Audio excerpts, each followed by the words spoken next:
Hello guys, this is Jerry speaking.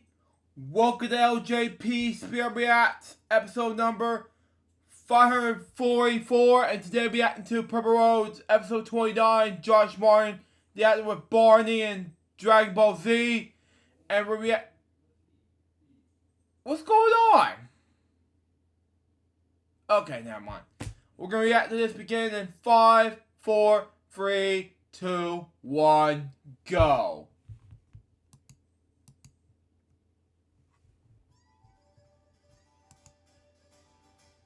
I'm Carey Stinson, and my journey through life has been quite an adventure. For over 20 years, I played Barney the Dinosaur on tour and 7 seasons of the hugely popular TV show Barney and Friends. Now my journey is to bring together friends and guests from all over the entertainment world for inspiring and at times amusing behind-the-scenes conversation. I'm Carey Stinson, and this is Purple Roads. Wow. Welcome to another episode of Purple Roads. I'm Carey Stinson, and this is so much fun this week. We've got my good friend, Josh Martin. My God, I've known him for a long time. We started out on the Barney tour together, and we've just done so much together. I'm so excited, as always, to have you here. Josh, how are you, brother? I'm great, brother. How are you? Thanks for having me. Oh, I'm just ecstatic about this. You know, you've been on a couple times as co-host. You've been a couple episodes. Right? I was like, we got to have you on the whole time. Everyone's got to hear your story because it's an awesome one in so many ways. So why don't we get started? All right. Louisiana. Okay. Well, sure. That's where it all started. I was born and raised in Baton Rouge, Louisiana, and grew up in Halton, Louisiana. Baton Rouge, yes, sir. Red Stick. If you're from America, born at Baton Rouge and grew up in Halton, Louisiana. That's outside of Shreveport, Bossier. If any Dallas Cowboy fans or any football fans for that matter, Dak Prescott and I graduated from the same high school. Played football. Same coach, right? Same football. That's right. Played football for Coach Goodwin, Coach Rodney Goodwin. All right. Wow. I've been hearing stories of Rodney for a long time. He's a legend to me. I've heard so many stories. Wow. He is a legend. He is a legend. Check him out. He needs his own story. I started a little documentary on him way back. It's unfinished. It's in progress. But he's a great guy. He's still great.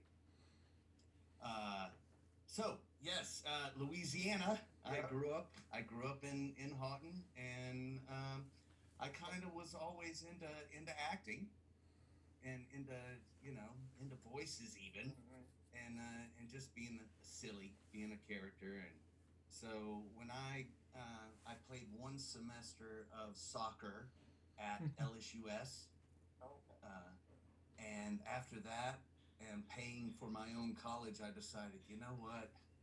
I am going to give it a shot. I'm going to try to be an actor. And so I told my dad, I went home one day and I said, Dad, I don't think I'm going back to school next semester. And he said, oh, really? What are you going to do? I said, I'm going to move to Los Angeles and be a bum and try to be an actor. And he goes, well, do you want some help? And I went, oh, yeah, please. Anything, please. And he was very supportive, and he had actually been into advertising while we lived in Shreveport in Houghton. He worked for an advertising agency in Shreveport, Carter Advertising. Later on had his own agency, and they had used some talent from Kim Dawson over here in Dallas before. And so when I mentioned I wanted to be an actor, he called Kim Dawson to see what options there might be.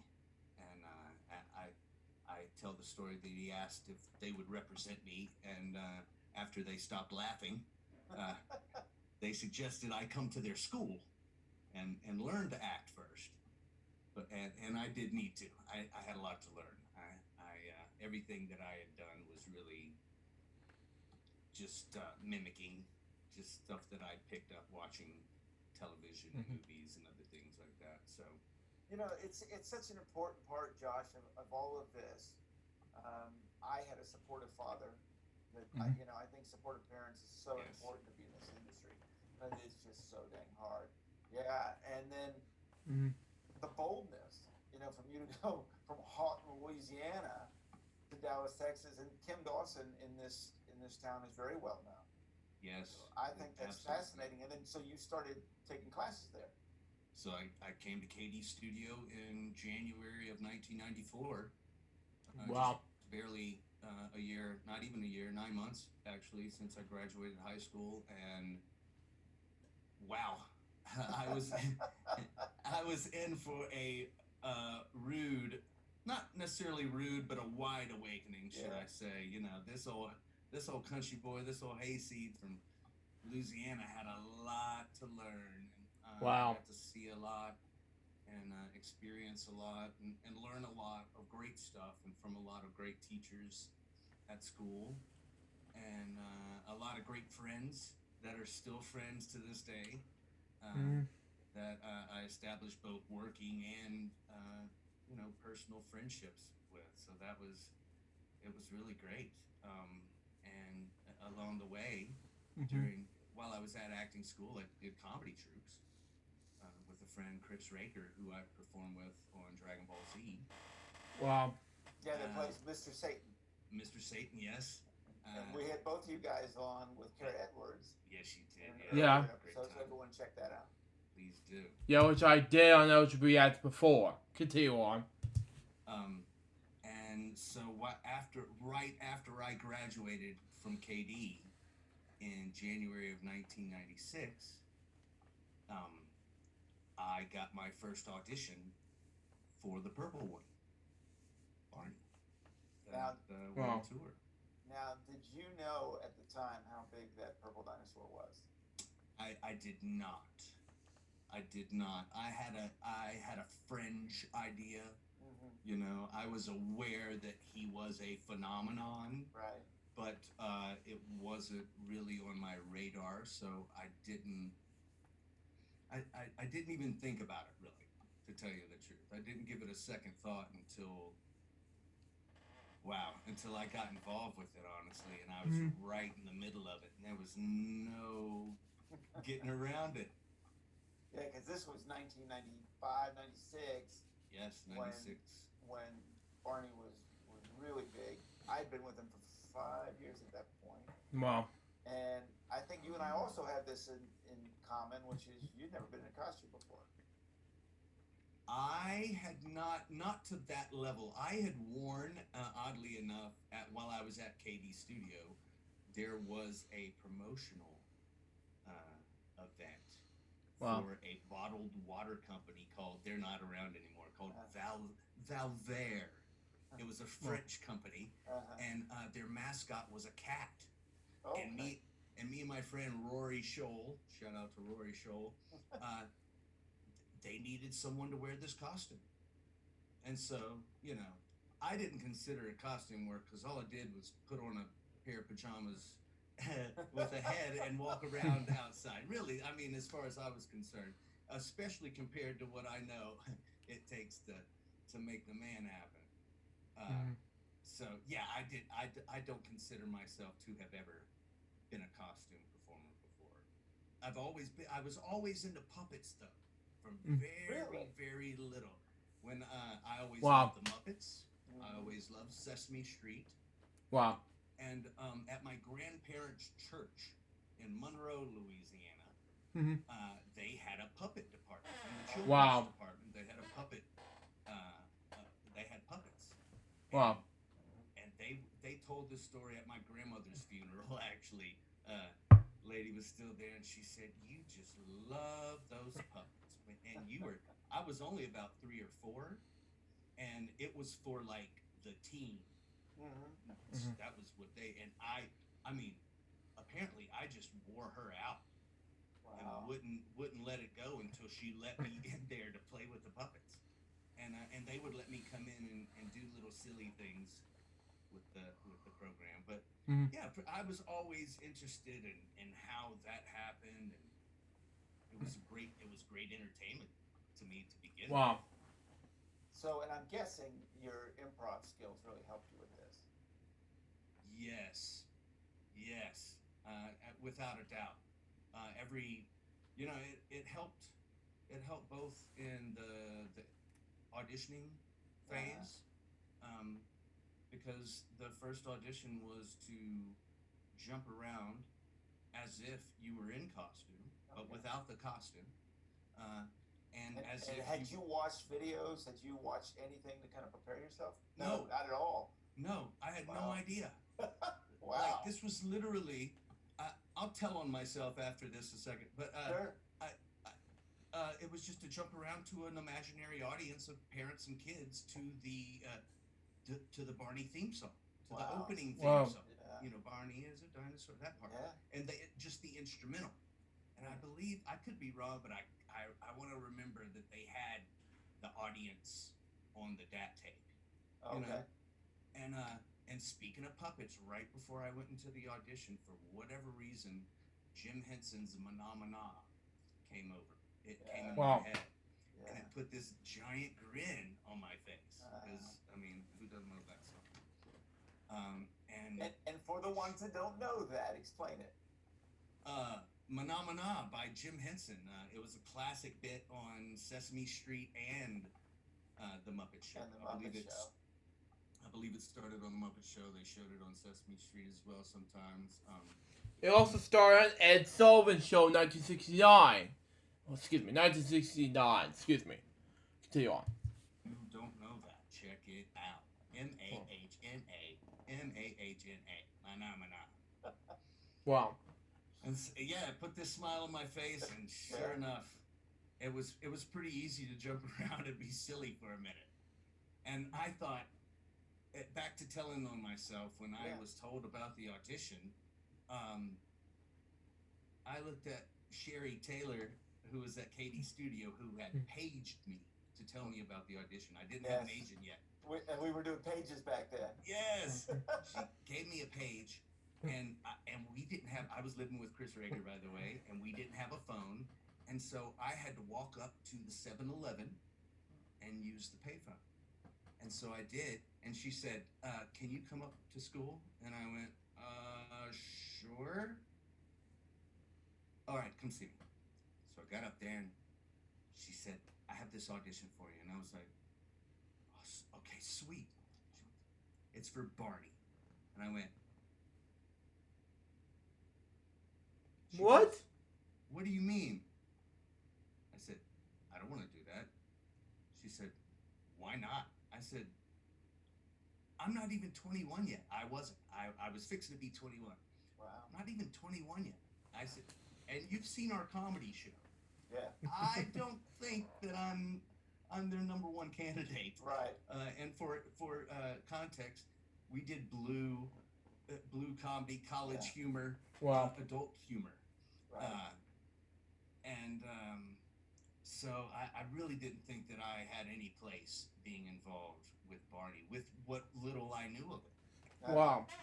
So did she talk you into this? Listen, while I was at school, Sherry Taylor was like mom away from home, right? She was in charge of financial aid, and every once in a while she'd call me to the office. "How are you doing?" "I'm all right." And then give me a check. And I'm like, and before you get too crazy, it was financial aid that I paid back eventually. Right. Yeah. But I didn't know that you could do that. I didn't know that was available to me anyway. But she could see that your boy needed a little help along the way. So fast forward to me telling her no, I didn't want to do this audition, and she gave me that mom side eye, and she goes, "I think you need to do this." And I went, "All right."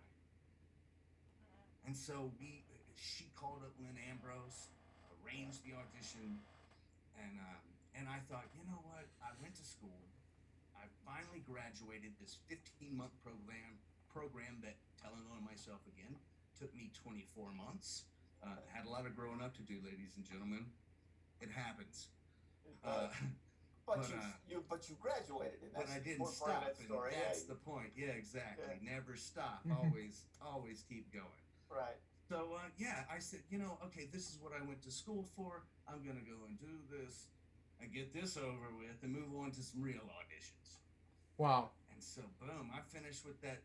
I finished with the audition, and I left, and I was still happy, But I still had the mindset with that. I'm done with it. Yeah. Because besides, that's kind of how you're trained to be when you're an actor. Yeah. Because you hear no 99% of the time, right? Yeah, so absolutely. if you sit on hopes and wishes, you're gonna be sitting for a while, and it's not gonna be healthy. So and you're gonna be hungry. Thank you. So I gave it. I just let it go. I didn't get home good until Sherry paged me. Really? And I went, stopped at the payphone before I got to the house. Using the old noggin. And she goes, well, they want to see you back. And actually, she made me come back to the school. And I sat in her office, and she goes, they want to see you back. I said, really? Yeah. Do you know what this means? I said, no, I don't. She goes, this is for a world tour. Oh, really? Yes. She goes, and it pays. And I was like, oh, really? Yeah. And so, things got ramped up a little bit right there. This was Barney's big surprise. Yes, that was what it was. I didn't know the name of it. I don't know that it was even made known to me at the time. Yeah. And by the end, that was on a Wednesday, and I had to go back on Friday. They wanted me to see me back on Friday. And I did the same audition again, except I had to get in the costume. And this was with Miss Penny, Sweet Miss Penny, and Ray Henry. Ray Henry, Wow. yes. Ray Henry put me Shout in out that to costume. Ray Henry. Shout out, my man. He put me in the costume, and he gave me the 411 in about 5 minutes and strapped me in, and he said, go. And so I walked up, and I believe it was Sloan and Lynn again, and Miss Penny, and or it might not have been Sloan yet. I can't remember exactly who I was. It's kind of a blur to be It honest. could have been Sloan, because you would have remembered if Sloan was there. Well, to be fair, I had some mesh in front of my eyes, so I wasn't completely clear. Wow. So I had to do the same audition I did before, but in the costume. And so I did it. And this was also with, making him all of it. They gave me the 411, make it work. Yeah. And bro, I got out, and I came back. I got out of the costume, came back to the front.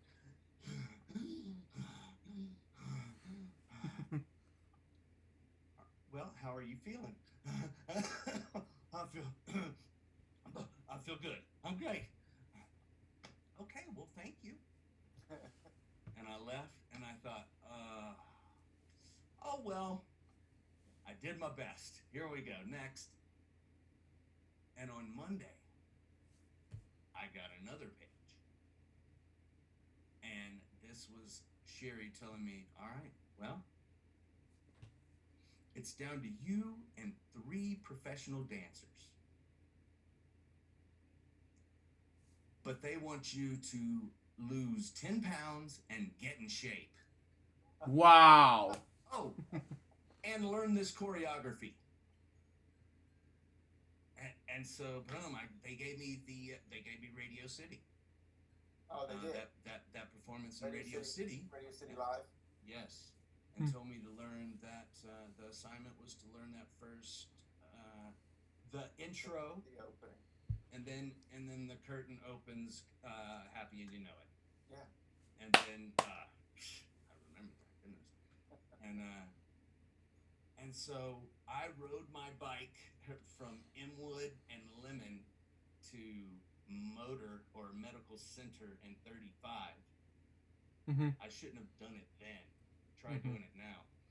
I rode it back and forth every day for 2 weeks. I had 2 weeks to do it. No, I had 1 week. And people that don't live in Dallas, that's a trek. That was not safe, ladies and gentlemen. I was 20 years old. Well, that and we talk about this all the time on this show. And you're trying to get a job. At this point, listen, your boy. You got a world tour. Not only was he living with, I was living with Rager. I wasn't just living with Rager. I was living on Rager's floor. It was his apartment. I wasn't on the lease, and it wasn't a 2-bedroom. So, all of a sudden the prospect of, I'm gonna make. Wow. All right. Oh, okay. All right. Hey, not bad for my first gig. All right. Well, let's just see what happens. Yeah. And so, I had to go to school to watch the videotape, and I was like, "What is this? Looks like he's just jumping around." Yeah. And there was a movement teacher who was a dancer, right? And she was able to decipher it for me, and step ball change, grapevine, yep, fossy, yep. The whole thing. And I rode to school. We did a little aerobic workout. She taught me the choreography. I went back on that Friday, and we had to do we had to perform that intro of Radio City. Wow. And I did it, and I got out, and I walked back, and I was like, and I was good. I felt good. Wow. Because I did. I worked out, and I had lost 10 pounds. I had really gotten in shape. I was also 20. Yeah. Always helps. Always helps. Yes, right. Metabolism was at its maximum. And I got out, and Sloan was definitely there that day, no question. And Lynn was there, and Miss Penny, and they said, "Well, how are you feeling? How are you feeling?" And I could see they were smiling. I was like, "I feel good." And they go, "Well, you look good." And I said, "Well, thank you." And they said, "Well, thank you. We'll be in touch." And I go, "And remember, I love you." And I walked out, and they all giggled at me, and I was like, "Oh, that was fun." Yep. But at the end of the day, though, I was up against professional dancers, so I thought, well, it was good. That's not a bad start. Yeah. Not a bad start. I'm not a dancer, not professionally trained by any means. I've been accused of having some rhythm here and there, but we'll talk about that later. Go ahead. Well, it's so funny, Josh, because I have the other side of this story. Because I was there, I was already ready to go on that tour. I had been doing sing-alongs and stuff for Barney for years at that point. And Sloan came to me and said, "Hey, we're going to go on a world tour. You want to go?" And I had the same reaction you did. What? Right. But I always remember her coming to me and saying, "We've hired this kid. His name's Josh Martin, and he's got the same heart you do." And I think that's such an important thing about Barney, because that's what they were looking for, right? They were looking for things that you didn't realize. Obviously the in shape part was really important. My God, how many shows we did over the years. But it's that heart that's so important. These fans just love so much this wonderful purple dinosaur. And if you don't have that, the steps don't mean anything, right? If there's not the heart behind it. So I think it's amazing. And, one of the things I love about doing this show, Purple Roads, is I find every week kind of the same thing, and I'm finding it with you too, which is you didn't really start out for children's entertainment. No, sir. But you ended up loving it. Wow. No question. I love people. Everyone kind of stumbled into it. Yeah, and it wasn't goal, but they end up, finding something special. Sure. And being a fan of cartoons and Sesame Street and all of that, right. I already had some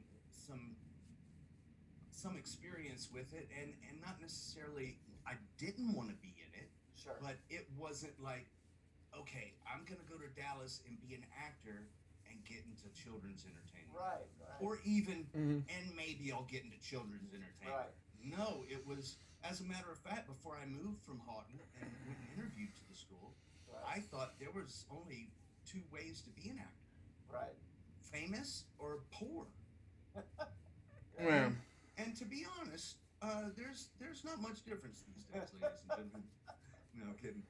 But I had no idea that there was a working middle ground, Yeah. Wow. and they sold me on that, and that is definitely that was at the time certainly more so available Right. to make Wow. a living at it. And so I just came over here because I thought, ooh, maybe I can book a Bud Light commercial and make 50 grand for the year Mhm. for 3 days work. Mhm. You know, and that was really the sales pitch. Right. You know, and it ain't a bad one, and it was a true one. You know, they had, at the same time, if they were honest with me, they would have looked at me and known that I was not the beautiful blonde female that had just booked that $40,000 commercial that they were selling me on. Right. Wow. But those are other things that I had to learn along the way, which I did, and I was fortunate enough to be able to do that while going to school and not necessarily getting eaten up in Los Angeles, Right. which I certainly would have. I mean, hindsight 2020, Yeah. you never know what would have been, but Yeah, I'd say a world tour with the Big Purple one. oh, Not a bad way to start. oh my gosh! And when after I booked it, and then I was able to kind of like wrap my head around it a little more. That's exactly what I put in my brain. I was, bruh, I'm getting paid to learn. I'm getting an invaluable experience. Yeah. And so I did my best to soak up as much as possible. Wow. I did. So I want to go a lot of different places on this one. You were on Purple Tales with me. You've been on a Yes. couple of these episodes. So Yes. I want to go to some new places. Come on.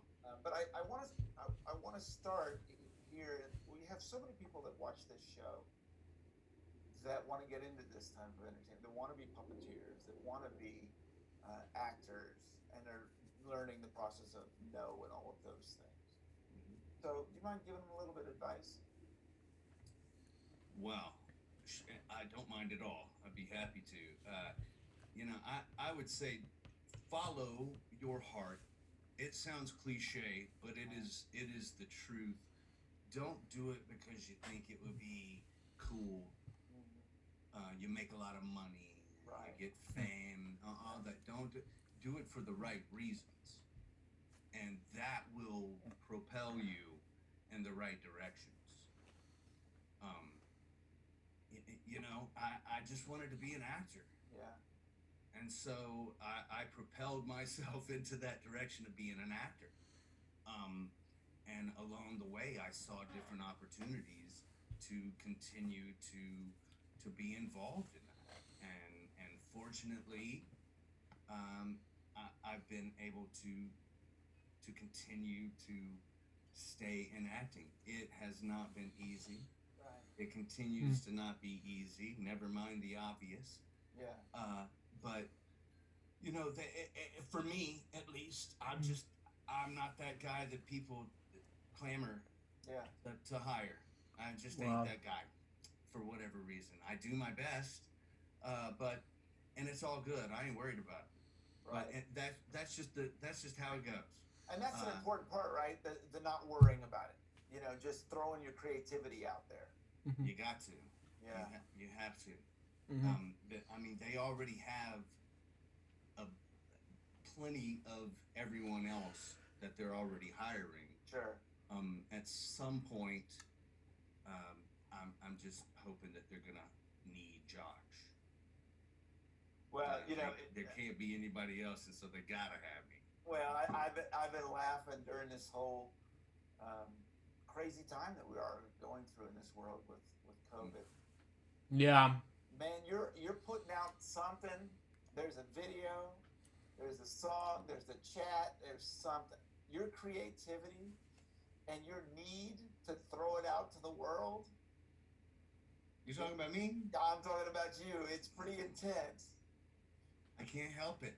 I figured that out. If nothing else, I've learned during COVID quarantine that your boy's gonna be creating and be creative as long as I'm around, for better or worse. Whether anybody digs it or watches it or listens to it or whatever. Well, I've been watching. It just happens. Well, thanks. It's Thank you very much. Thanks. It's fun. It's fun. It's I fun had to watch do it. something. Just like everybody else, I was sitting at the house going, and I got children and a wife, and so there were times where I actually had to, okay, I'm suiting up. Right. Got the gloves on, got the mask on, finna go get groceries, or gotta go get something that, somebody needs, or, but those other times, I'm just thinking, what am I doing? What am I doing? What am I doing? And my brain doesn't stop. Yeah.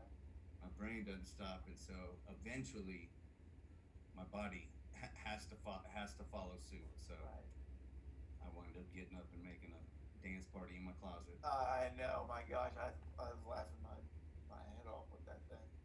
I was like, goodness gracious, he never stops. Thanks. And we'll have to find. Well, you know what? You get me that video somewhere, and I'll put a link to it, and we'll put it on the back end of this show. I'll email it direct. Do that, and we'll put it out there so you all can check this Cool, out. thanks. It's fun. Wow. I think one of the things that is so important for actors, and this is what you've done, which is you kind of listen to your heart and you move a lot. And so you went from Barney, you went back to doing the comedy troupe. Yes. And then at a point you went on tour with Bob the Builder. Yes. On their tour. Yeah, so boring. Continue on. That's right. And then we have this little tribute band, Ryman and Steelan, that you've been very successful with. There they are. And we'll put links so you can check out Ryman and Steelan. They've been going strong for a long time. Thank you, sir. Yeah. And then obviously we're going to get to here in a minute, but we're going to get to that character behind you that you have become very successful with, and a lot of fans love Majambu. But I want to get to the comedy troupe first. So you decide to leave the Barney tour, and you go back and doing comedy again. I did. What was happening there?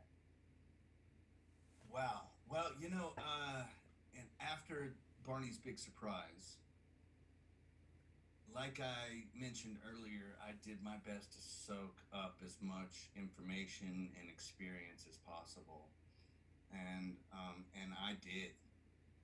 You absolutely. I know you did. I did. I know you know I did.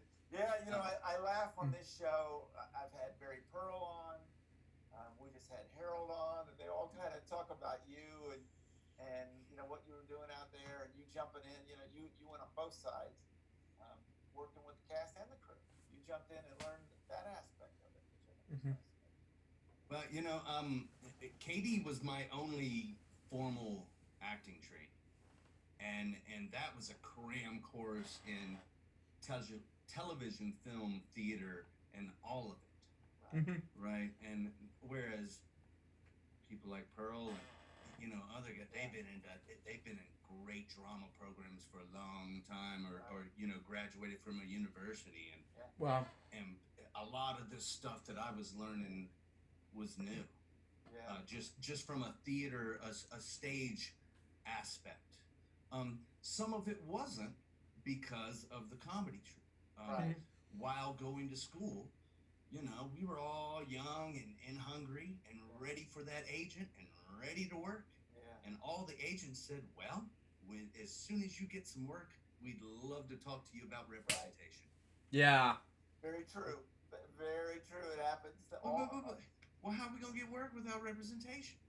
Right. Well, I'll tell you how we got work without representation. We made our own work. Yeah.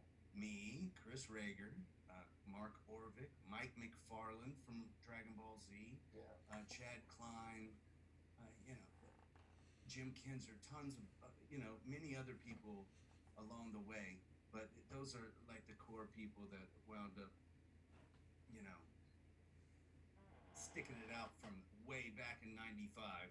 Right. Yeah, I was born. All the way to '09 was the last time we really, did something together.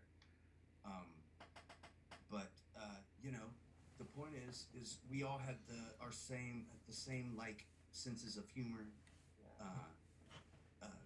Fans of Saturday Night Live, In Wow. Living Colors, Right. Second City. Wow. The same stand-up comedians, George Carlin. We just all had the same like minds, and we started learning about how those comedy troupes and shows became famous, and they were from improv. Mm-hmm. I didn't know anything about improv before I moved from New Zealand. I didn't know. I didn't. I mean, I'd seen Whose Line Is It Anyway. Yeah. I thought it was a cool trick. Right. That's awesome. I don't know what they're doing, but that's awesome. I didn't know that there was this whole process and technique. But all of us, I was learning from these guys that I was already being silly and doing voices, and they're like, that's, we just hung out with each other. Right. And along the way, we just decided, we're just going to make a comedy troupe. And oddly enough, the first one we did was Actors Without a Stage. And the first place we performed was at La Suprema Mexican restaurant, across the way from the original studios at Las Colinas. Oh, wow. Barney. Wow, yeah. Yeah. I know that place. Yeah, I performed there before I knew that Barney was right across the way. Because it was already right across the way at that time. Okay. I had no clue what that was about. I just knew that there was this little Mexican restaurant. 94, 95? It was 95, yes. Mm-hmm. 95 to 96. It was just that year. It's just that year we crammed a lot into a year, but we did that. And we did a lot of shows, and they were very bad. They were long. They were very actory. Very, you know what I mean? But and I think there was maybe 14 of us. Oh my gosh. Yes. It was. There were some good seeds that were planted there. Yeah. There were, but it was just I No. look back and I think, bless us for getting through it. But don't you think that's important? Absolutely, yeah, you gotta put it up. 14 people at long. It wasn't Pardon great, me. but you did it, and boy, what did you learn from that? I mean, first of all, I learned that that's what you got to do. You got to get up and do it, because until you do, you're not gonna know whether or not. Listen, maybe you are De Niro, whomever, brilliant, perfect. You don't need a lesson. You just need a stage, and you do your thing. I've met him. I've worked with him. I'm envious to a degree, but at the same time, at the majority of the time, you got to get up there and do it, and let the audience tell you whether or not. Because 9 times out of 10, you could be wrong. Wow. You just never know. The audience could be an off night for you, or the audience. And it could be. It's important to do the same joke every night for 6 months, because you see that it works a lot of times. Okay, well, Wow. that's why I'm doing it all the time. Sometimes it's lame. Sometimes it doesn't work.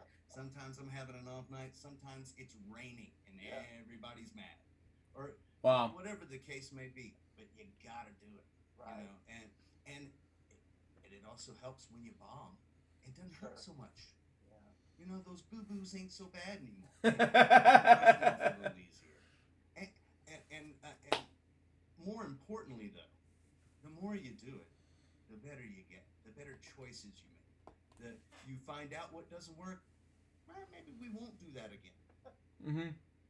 Well, I know those guys really well. I went to so many shows. I just love them to death. Right. Thank you. What would you say you learned from them? Let's say Mark Orvik. Wow.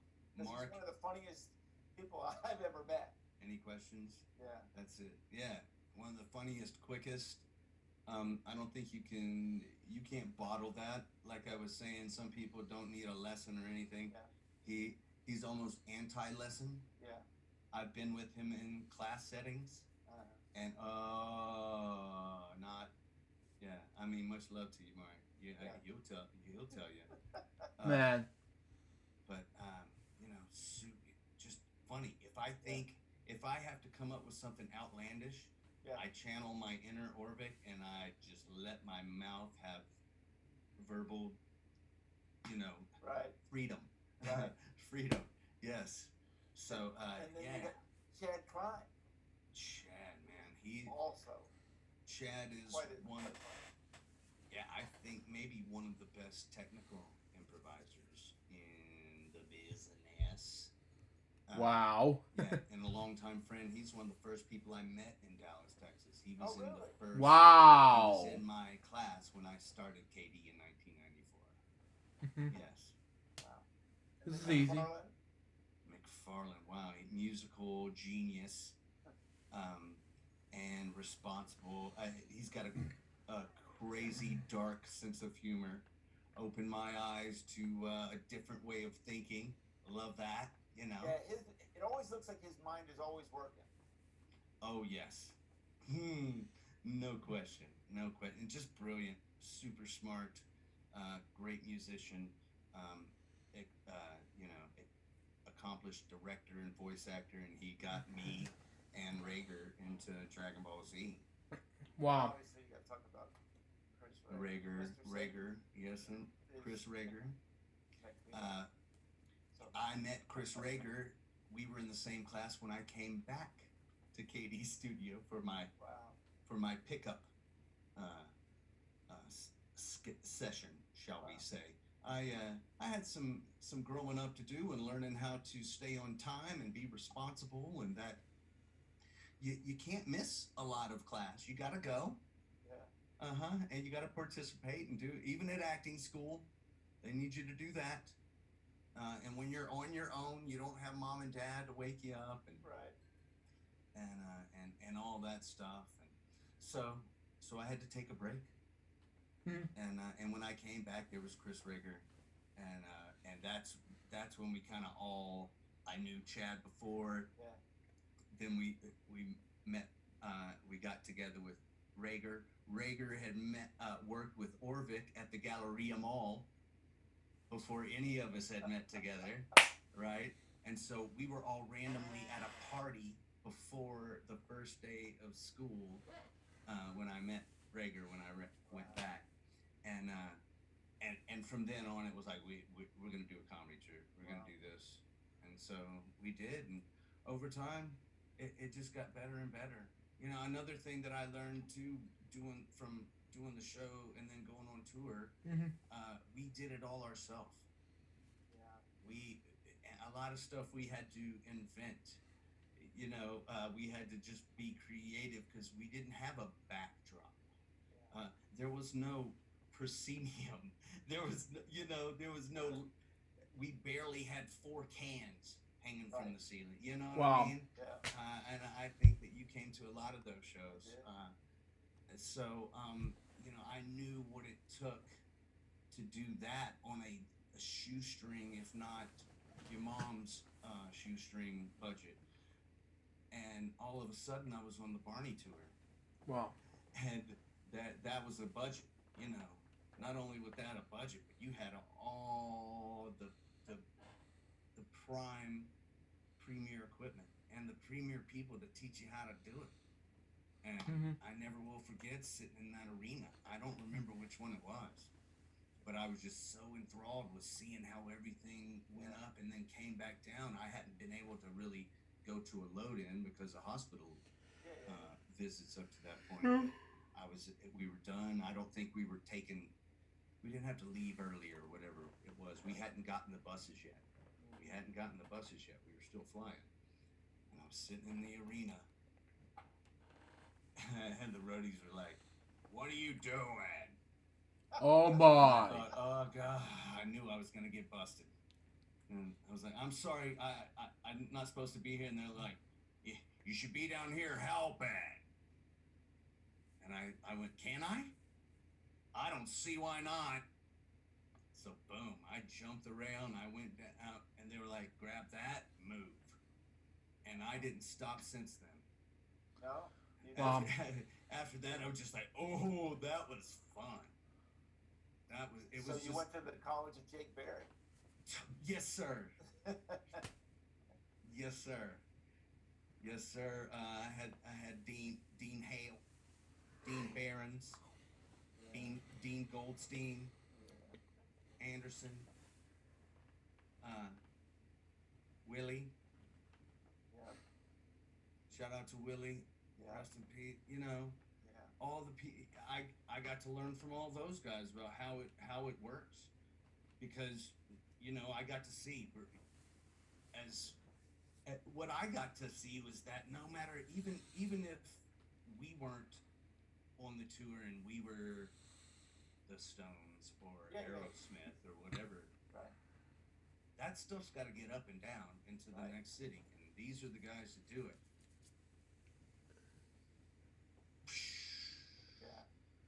Yeah, it's very impressive.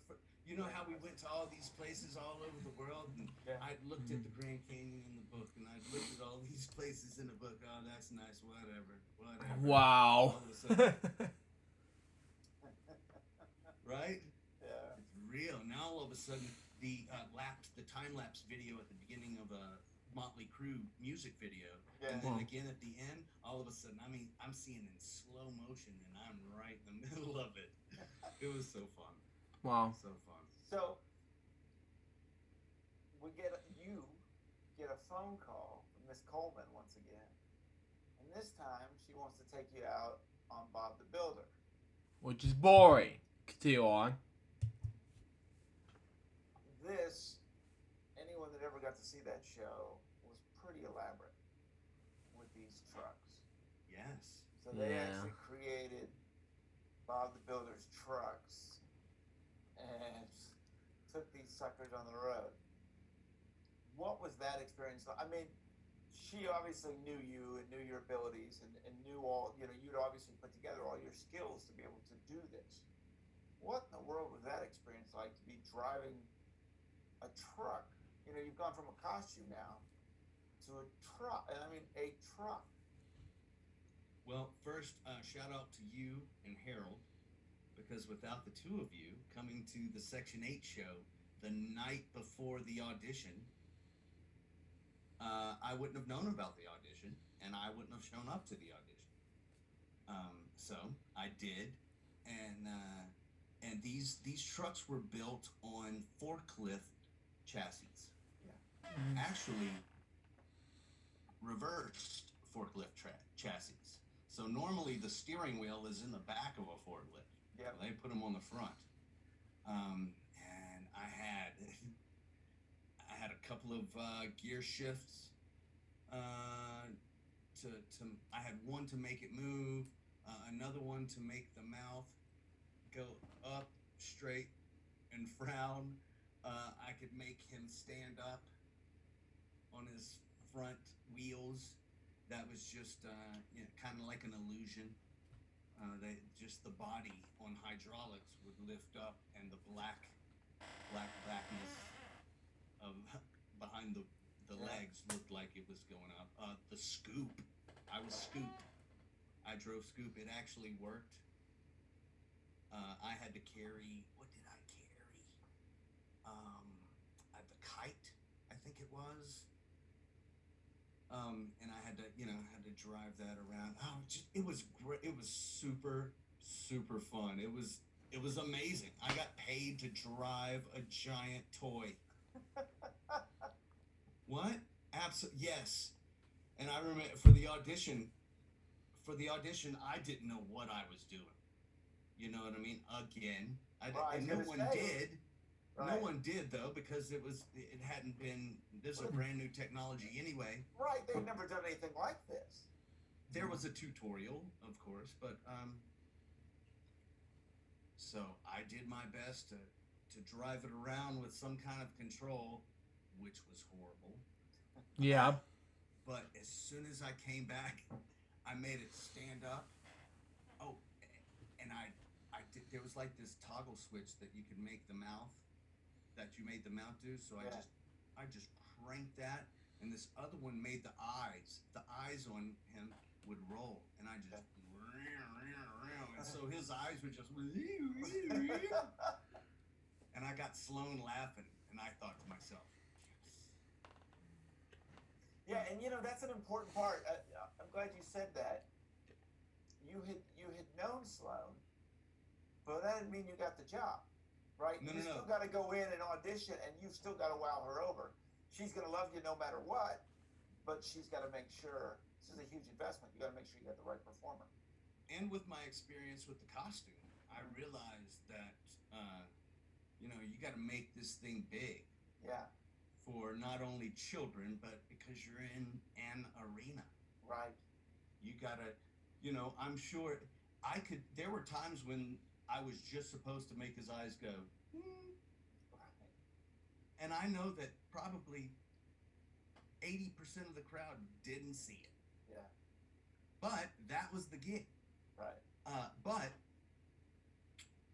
he's doing googly eyes. You know. Yeah.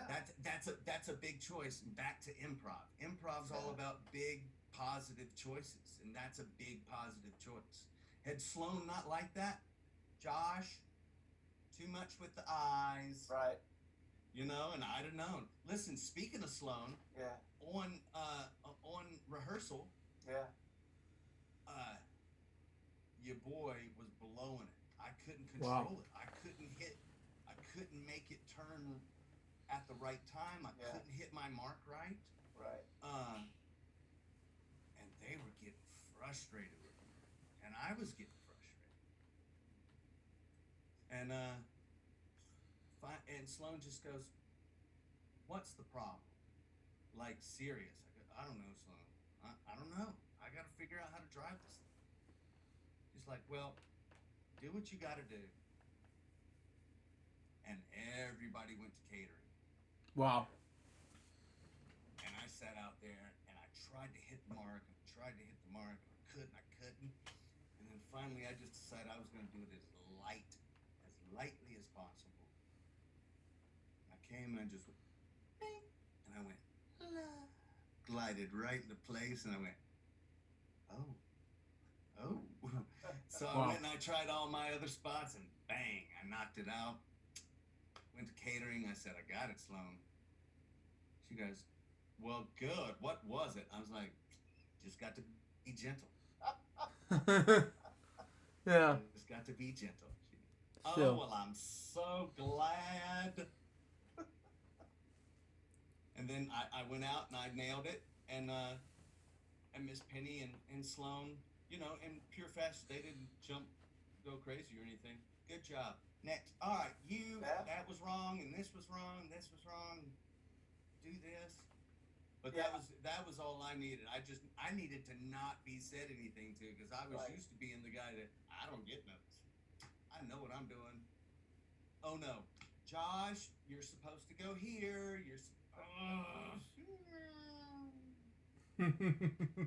So we get off the road, and we'll finish up with Ryman, because I definitely want to talk about Ryman. But we got to talk about Majambu behind you. Yes. You've had a lot of success with this. This has been something that's just been amazing. So here we go now. We've been in a costume. We've driven a truck.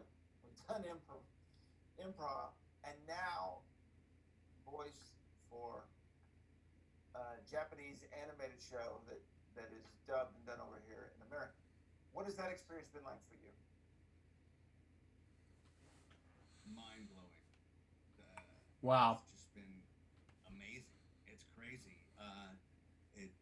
And the parallels to Barney are amazing as well. Fortunately amazing. Yeah. I already had a lot of experience with travel. Wow. And being on board with a popular franchise, and the experience and the responsibilities that that come with all of that. But also, like Barney, or my experience with Barney prior to becoming a part of it, I had no idea what Dragon Ball Z was. Wow. I had fringe awareness of anime. Yeah. Wow. It was Japanimation to me before I got involved. No offense intended. Sure. But yeah, I didn't know what it was. And Mike McFarland in the comedy troupe was already a fan of anime and other properties. And through his fandom, he found out that they were dubbing the show just 10 miles from where we were performing the comedy troupe over in North Richland Hills. Mm-hmm. And he then found out about an audition for the show. Mm-hmm. He went and auditioned for it, and he got his part that he still has today of Master Roshi. And when he came back to the show, to the comedy troupe show rehearsal, pre-show, he told us that, you know, he had booked this part. Wow. And Chris Rager, in his ever-loving way, said, well, if Mike can book a part, I can book a part. Wow. So sure enough, Rager showed up at the next audition, and he auditioned for Mr. Satan, and he booked that part. Wow. And over time, the director, former guest of Purple Roads, Chris Sabat, also voice actor extraordinaire on Dragon Ball Z, My Hero Academia, and just, I mean, you name it, he's the godfather. Wow. And he had come to a few of the shows. One night he was at one of our shows, and he saw me do a character called the Pillsbury Homeboy. One of your more famous characters. Yes. And he saw me do that character, and he came up to me afterwards, and he goes, I think I found the voice of Majin Buu. I was like, okay. Can you come to the studio tomorrow? You know, so I went, and I got in the booth, and you know, I was super excited. I thought, oh, cool. But at the same time, it obviously wasn't what it is now. Right. But it also wasn't popular. It was a thing for us nerds. Yeah. So, you know, if you knew about it, you knew about it, but not a lot of people knew about it. Right. So I just thought, okay, well, cool. I'm still doing a cartoon. Cool. Yeah. And I thought it was a cartoon still. It's anime. Did I mention that? Yes, it's anime. So I went in, and they gave me the 411, and about he's this big fat pink monster who's really a baby at heart, but he turns people to chocolate and candy and eats them, and he destroys Earth. Wow. Okay? And so and they want me to sound like, and they want me to use Pillsbury Homeboy as inspiration. So if you don't know, Pillsbury Homeboy is a take on the Pillsbury Doughboy. Right. But we imagine him getting jumped on his way home from school one day by the Keebler Elves back in the comedy troupe days, and decided that would have triggered him into becoming a gangster rapper. So instead of things like, nothing says loving like my crescent rolls. It was, I'm hollering 187 with my dough in your mouth.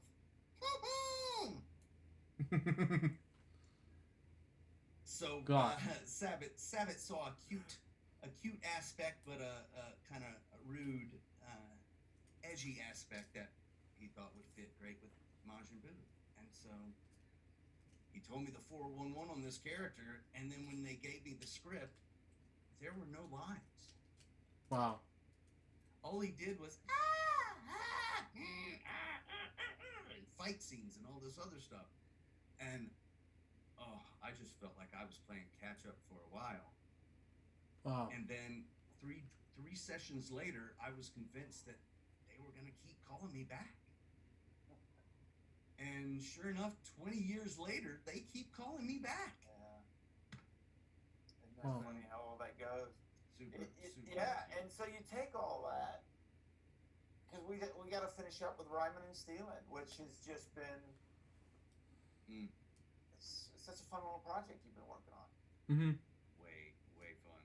I've been super lucky to be involved with that. Some friends through improv, through another comedy troupe in town, Ad Libs. They had seen me do the Pillsbury Homeboy before and knew that I could not only rap, but rap live.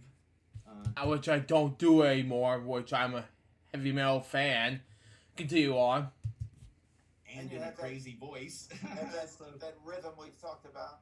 I guess so. I guess so. And so they had the idea of doing a Beastie Boys tribute band and called me up about it. And at the time, in 2009, my wife, Shannon, was pregnant with twins. Wow. We already had a 2-year-old. And they called me about this tribute band, and I thought, oh, that's a cool idea. But there's no way Shannon's going to be up for this. So I got off the phone. Shannon asked me, who was that? These guys from Ad Libs, they want to start a Beastie Boys tribute band. Oh, that sounds cool. Yeah, they want me to be in it. Well, you're going to do it, aren't you? Oh. And I went, yeah? Shannon's the best, of course, as you know. Yeah. Wow. I shouldn't have been surprised, but, I was a little surprised because I thought, this is going to be one where she's going to be like, all right, I love you, but no, I'm pregnant with twins. Right. Look, here's a CD. Go and do your little tribute band in the office. I'm going to be pregnant with twins, and when I need you, you'll be right there. But no, she was so supportive. And so, I got back in touch with the boys and told them, let's do this. And we got together, and wow, it hadn't stopped since then. What year? Wow. Yeah. It's amazing. 11 years this year. 11 years. It's amazing. Wow. Can you give me a little bit of it? Well, I think so. Probably. Let me just take a sip of Dak. I love it. With the whistle.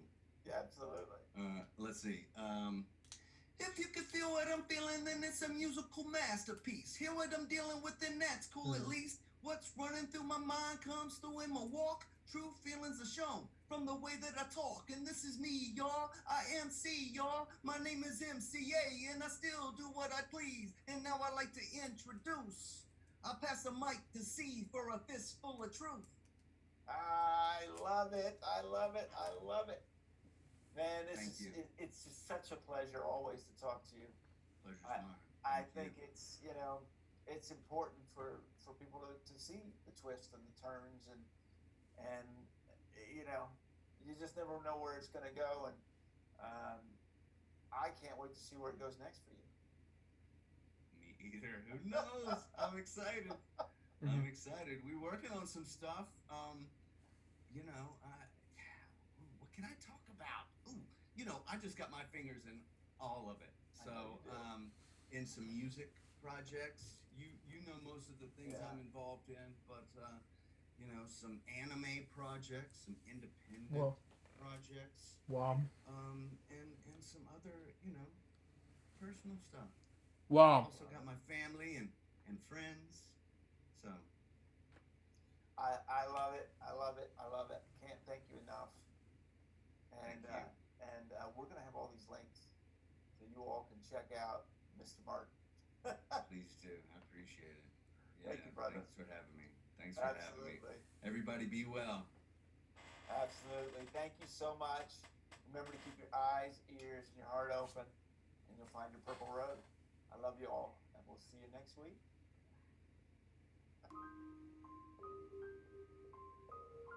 Wow. What's up? I haven't noticed yet. We did the flower bed, order takeout, painted baseboards, took a selfie. I have never seen this, but no.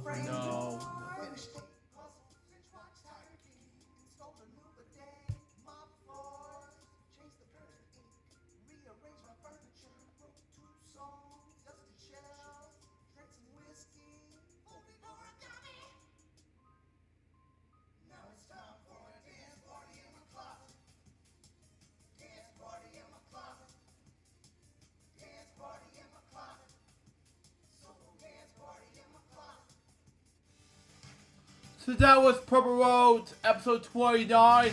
Josh Martin, what did I think about this episode? It was hilarious, awesome, everything like this. Well, it was amazing.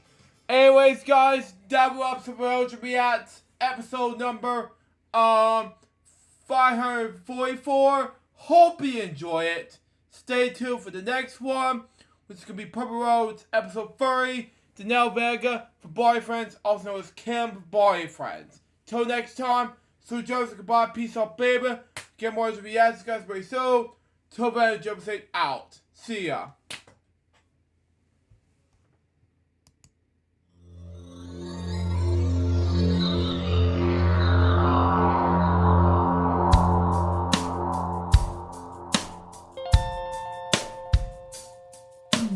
Given unto me this life I'll never take for granted, and given all the time I failed to really understand it, I never sought to meet the maker of reality, the one who gave the life that which is always happening, but I tried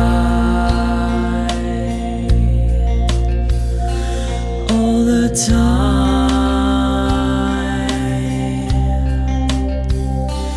I